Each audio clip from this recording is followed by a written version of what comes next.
جو ہماری تربیت کے لیے ہے، وہ کلام جو ہماری شفا کے لیے ہے، وہ کلام جو ہمیں سرفراز کرتا ہے۔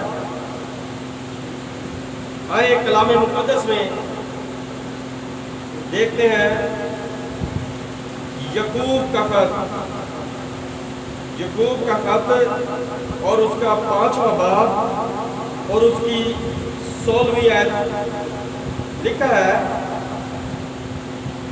بس تم آپس میں ایک دوسرے سے اپنے اپنے گناہوں کا اقرار کرو اور ایک دوسرے کے لیے دعا کرو کہ شفا پاؤ۔ راست باز کی دعا کے اثر سے بہت کچھ ہو سکتا ہے۔ آمین آمین۔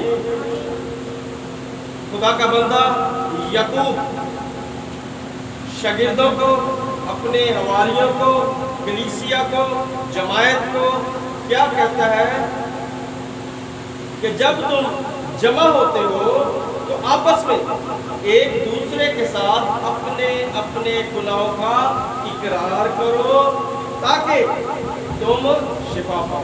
ہاللیلویا۔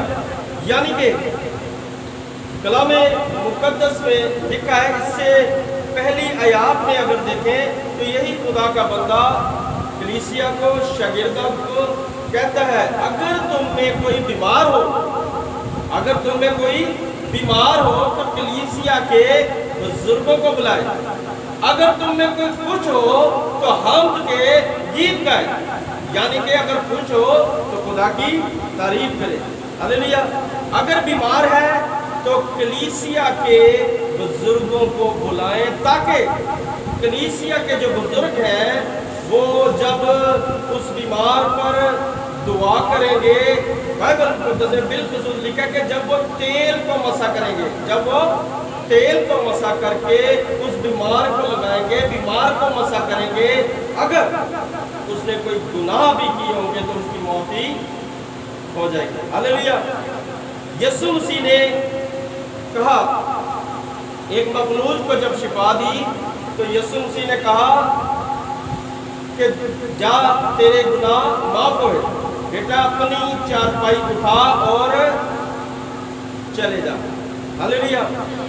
اور لوگوں نے، فقی فریسیوں نے کہا کہ یہ کون ہوتا ہے گناہ بخشوانے والا؟ لیکن یسوع مسیح نے اپنی روح میں یہ معلوم کیا کہ یہ جو فقی فریسی بیٹھے ہیں یہ غلط باتیں کر رہے ہیں۔ یسوع مسیح نے پھر انہیں جواب دیا کہ اگر کسی کو یہ کہہ دیں کہ اٹھ اپنی چارپائی اٹھا اور اپنے گھر جا، کیا یہ غلط بات ہے؟ اگر میں نے کہہ دیا کہ تیرے گناہ معاف ہوئے، اٹھ اور اپنی چارپائی اٹھا اور چل پھر، یہ میں نے اس لیے کہا کہ تم جان جاؤ کہ ابن آدم کو زمین پر گناہ بخشوانے کے اختیار ہے۔ ہاللیلویا۔ اور یہی اختیار جب یسوع مسیح اپنے شاگردوں کو، اپنے حواریوں کو دیتے ہیں، رسولوں کو دیتے ہیں، تو انہیں کہتے ہیں کہ میں تمہیں اپنا اختیار دیتا ہوں۔ یہ نہیں کہا کہ میں تمہیں کسی اور کا اختیار دیتا ہوں یا تمہارے پاس تمہارا اپنا اختیار ہوگا، نہیں، وہ کہتا ہے کہ میں تمہیں اپنا اختیار دیتا ہوں۔ اور کہتا ہے کہ زمین اور آسمان کا کل اختیار میرے پاس ہے۔ اب زمین اور آسمان کا کل اختیار یسوع مسیح کے پاس ہے، اور یسوع مسیح اپنا کل اختیار جو ہے شاگردوں کو دے دیتے ہیں، اور شاگردوں کو کہتے ہیں کہ تم جس کسی کے گناہ بخشواؤ گے بخشے جائیں گے، جسے گناہ گار ٹھہراؤ گے وہ گناہ گار ٹھہرے گا۔ لیکن خدا کا بندہ فرماتا ہے کہ آپس میں ایک دوسرے کے ساتھ اپنے اپنے گناہوں کا اقرار کریں تاکہ شفا پائیں۔ غور کیجیے، بائبل مقدس ہمیں کہتی ہے، سمجھاتی ہے کہ گناہ کی مزدوری جو ہے وہ موت ہے، گناہ کی مزدوری موت ہے، گناہ کے وسیلہ سے بیماری آتی ہے، گناہ اور نافرمانی جو ہے اس کے وسیلہ سے ہمارے بدنوں میں بیماری آتی ہے، کیونکہ گناہ جو ہے وہ خدا کی طرف سے نہیں بلکہ ابلیس کی طرف سے ہے۔ نافرمانی کرنے پر ابلیس ہمیں تیار کرتا ہے اور مختلف بیماریوں، مختلف پریشانیوں، مختلف مصیبتوں میں ہمیں مبتلا کرتا ہے۔ وجہ کیا ہوتی ہے؟ چھوٹی سی بات۔ وجہ کیا ہوتی ہے؟ چھوٹی سی بات، کوئی بھی غلطی، کوئی بھی نافرمانی، کوئی بھی گناہ جس کے وسیلہ سے، جس کی وجہ سے ہم بیمار ہو جاتے ہیں، ہم پر سختی آ جاتی ہے، ہم پر مصیبت آ جاتی ہے، ہم پر آفت آ جاتی ہے، پھر ہم اس وجہ کو سوچنے کی بجائے ہم دور دراز نکل جاتے ہیں۔ جب مصیبت آئے، پریشانی آئے تو خدا کا وعدہ ہے، خدا کا وعدہ ہے کہ تو مجھے پکارے گا اور میں تجھے جواب دوں گا۔ ہاللیلویا، تو مجھے پکارے گا اور میں تجھے جواب دوں گا۔ کہتا ہے کہ میں تجھے مصیبت سے چھڑاؤں گا، موت کے سایہ کی وادی میں سے بھی تجھے بچا لوں گا۔ پھر جو اس کے لوگ ہیں، جو دعا کرنے والے، انہیں کیا کہتا ہے کہ تو سیلابوں میں سے ہو کر گزرے گا، تو ندیوں کو عبور کرے گا، سیلاب تجھے نہ ڈبوئیں گے، تو آگ میں سے ہو کر گزرے گا تو شعلہ تجھے نہ جلائے گا۔ اور یہ بائبل مقدس کی حقیقت ہے کہ جو شخص یسوع مسیح کے ساتھ، خدا باپ کے ساتھ پیار کرنے والے ہیں، اس کے قدموں میں جھکنے والے ہیں، ایک دوسرے کے لیے مناجاتیں کرنے والے ہیں، وہ آگ کی بھٹیوں میں بھی ڈالے گئے تو آگ نے انہیں نہیں جلایا۔ ہاللیلویا، کیوں؟ اس لیے کہ وہ خدا کی حضوری میں ٹھہرتے اور لوگوں کے لیے گناہوں کی معافی مانگتے تھے۔ بنی اسرائیل قوم کے لیے، جو خدا کے لوگ تھے، جو خدا کے نام سے کہلاتے تھے، ان کے لیے شفاعتیں کرتے تھے۔ اس لیے کلام مقدس میں لکھا ہے کہ یسوع مسیح جو ہے وہ ہمارا درمیانی ہے، خدا باپ اور ہمارے درمیان یسوع مسیح ہے، جس نے خدا باپ سے ہماری صلح کرائی، رفاقت کرائی، تاکہ ہم ڈائریکٹ خدا کے ساتھ بات چیت کر سکیں۔ اور وہ جو درمیانی ہے وہ ہر وقت ہمارے لیے دعا کرتے ہیں۔ ہاللیلویا، اور دعا، شفاعتیں، مناجاتیں کرنے والوں کو وہ پسند کرتا ہے۔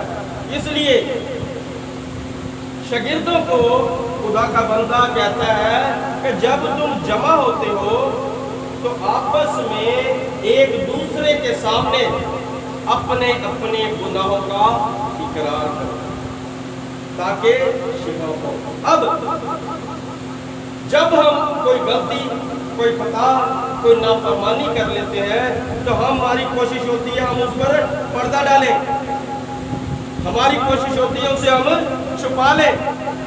اگر کوئی لڑائی جھگڑا ہو گیا تو ہماری کوشش ہے ہم اسے چھپا لیں۔ اگر کسی کے ساتھ بدتمیزی ہم نے کر لی ہے، ہماری کوشش ہے کہ ہم اسے چھپا لیں۔ لیکن یسوع مسیح کی آنکھیں جو ہے ہر وقت ہر جگہ لگی ہوئی ہیں، نیکوں پر بھی اور بدوں پر بھی، ہر شخص کو وہ دیکھ رہا ہے۔ لیکن ہم جب چھپاتے ہیں تو پھر گناہگار اور ٹھہرتے ہیں، پھر اور مصیبت ہم میں آتی ہے۔ خدا کا بندہ کہتا ہے شاگردوں کو، ان بلیوروں کو جو یسوع مسیح پر ایمان رکھتے ہیں اور خدا کے بندہ کے ساتھ ہیں، تابعدار ہیں، انہیں کہتا ہے کہ تم آپس میں ایک دوسرے کے سامنے اپنے گناہوں کا اقرار کرو۔ یعنی کہ اگر کوئی غلطی ہو جائے، اگر گناہ سرزد ہو جائے تو تم ایک دوسرے کے ساتھ جب جمع ہو تو کہیں کہ مجھ سے فلاں غلطی ہو گئی ہے، فلاں گناہ ہو گیا ہے، تو سو میرے لیے دعا کی جائے۔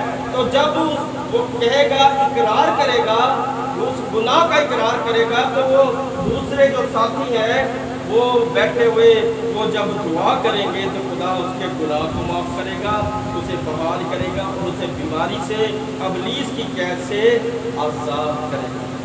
ہاللیلویا، جب ہم